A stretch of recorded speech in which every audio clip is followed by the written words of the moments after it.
how much I am obliged to you for telling me to come today. I had quite determined to go away again. Yes, you are very cross.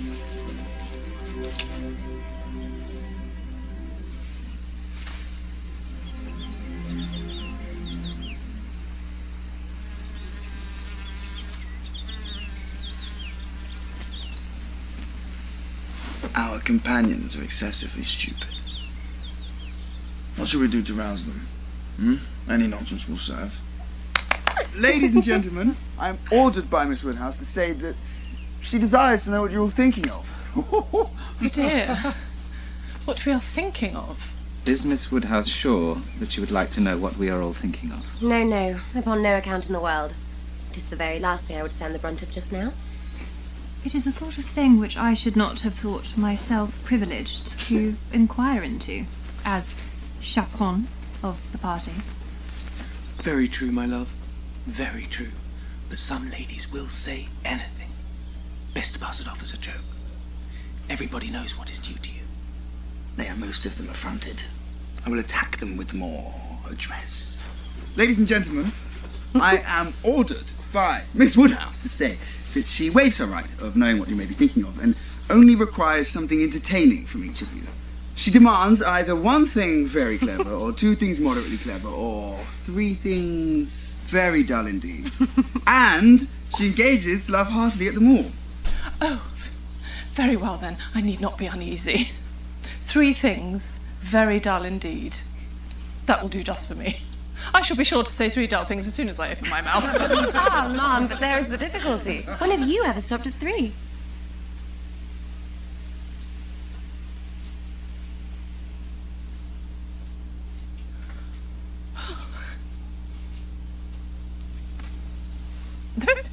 I see what she means.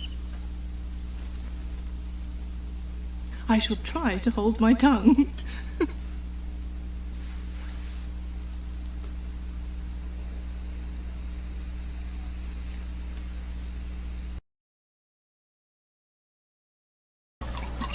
I blame you entirely.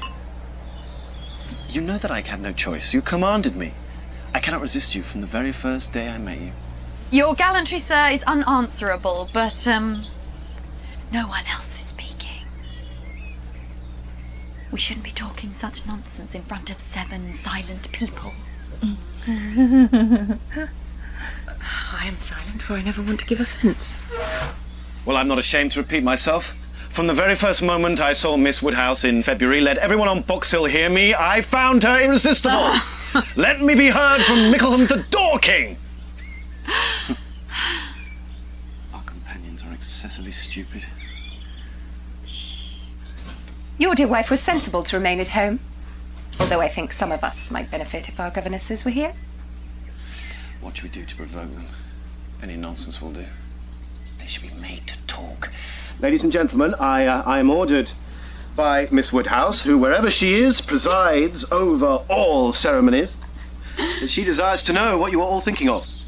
Well, I was thinking, I am thinking of how hot it is, how we will keep the flies off our pastries, how Mother will be doing at home, how pretty Jane looks, what extraordinary shapes the clouds make one minute and then another the next. I am sure that I always keep what I'm thinking to myself. I am the soul of discretion, while some demand that others be indiscreet.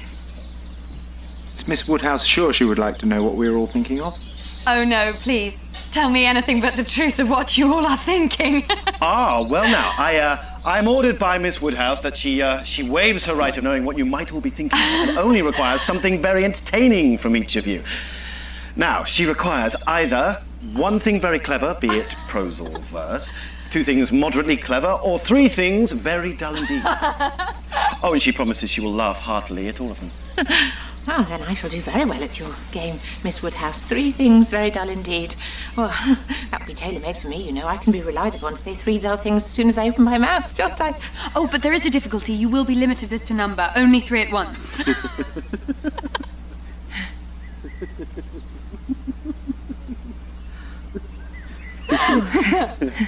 Yes, I see what she means.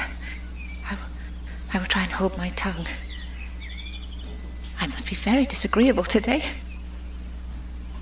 I like this game. I will give you a conundrum. Oh, yes, a conundrum. Let's hear it. It isn't very clever. Here it is.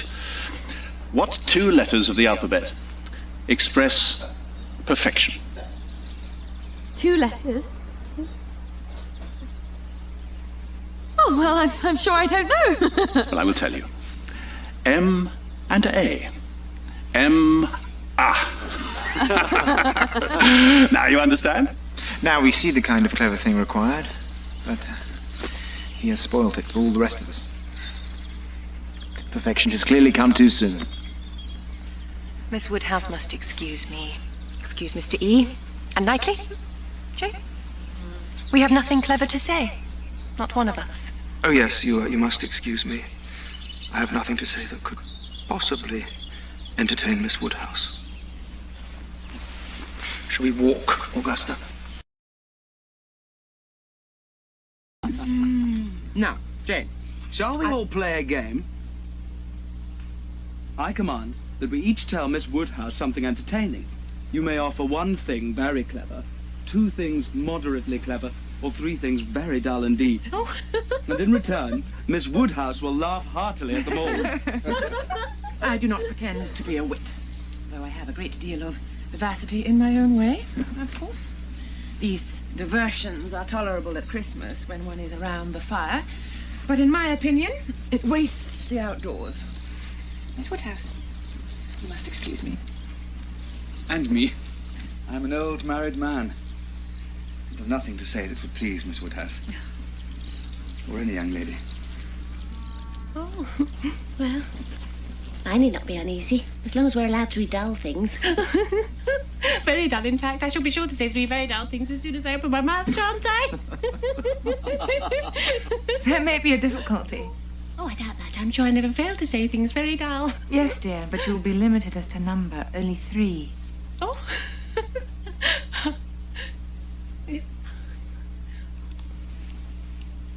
To be sure. Yes.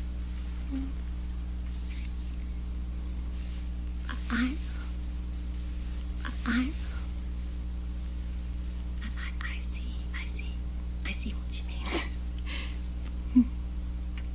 I will try and hold my tongue. Oh, I must make myself very disagreeable. Or she would not have said such a thing to an old friend. Oh, just 3. Yes.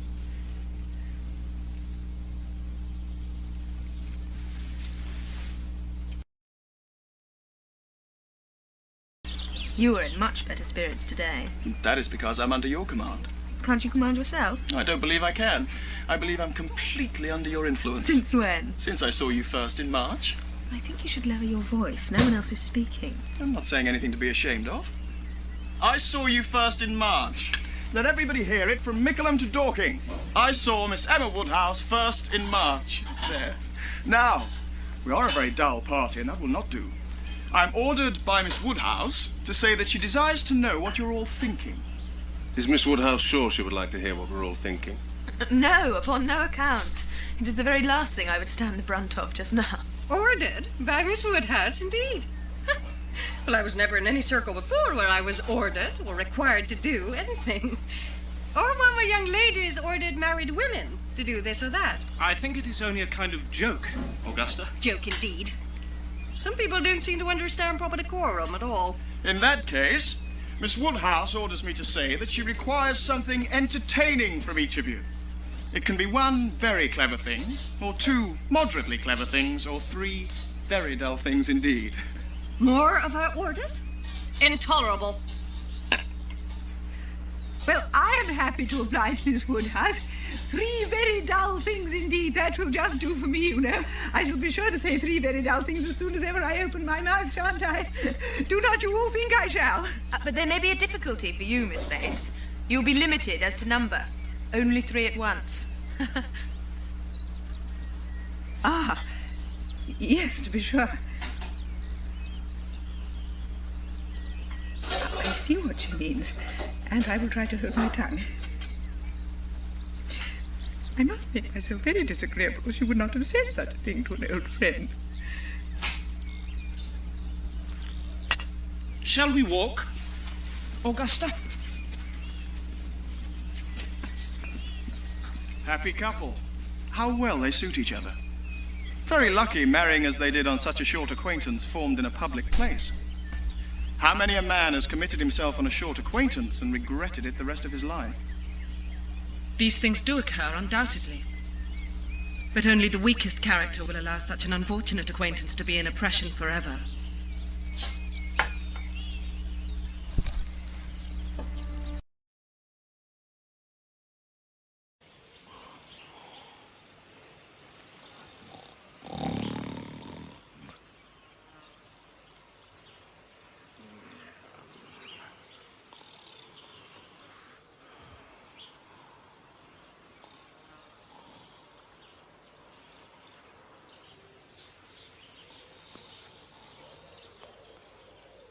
Knightley, some horrid creature crawling upon my neck. I'm sorry? Here, look, surely there's something. Just here. Oh, yes. In the absence of my caro sposa, you may remove it if you wish.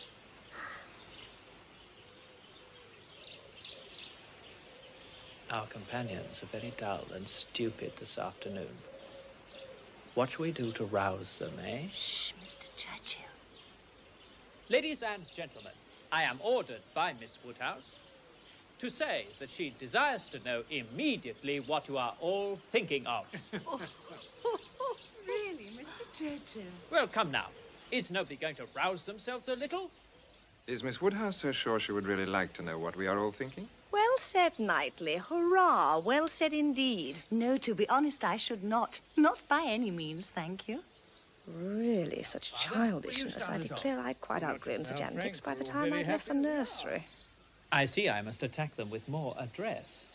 Ladies and gentlemen, Miss Woodhouse waives the right of knowing what you are all thinking and only requires something very entertaining from each of you in a general way. Her demand is either for one thing, very clever, prose or verse, original or repeated, or two things, only moderately clever, or three things, very dull indeed. And she promises to laugh heartily at all of them, do you not? I will do my best, certainly.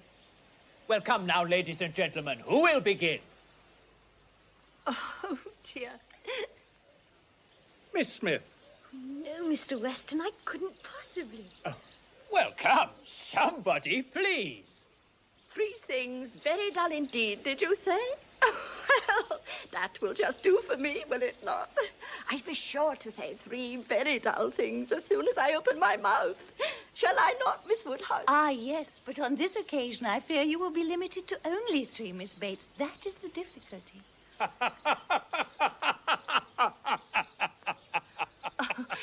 Yes, to be sure. I do see what she means. I must try to hold my tongue in future. I like your plan, Emma. I'll do my best.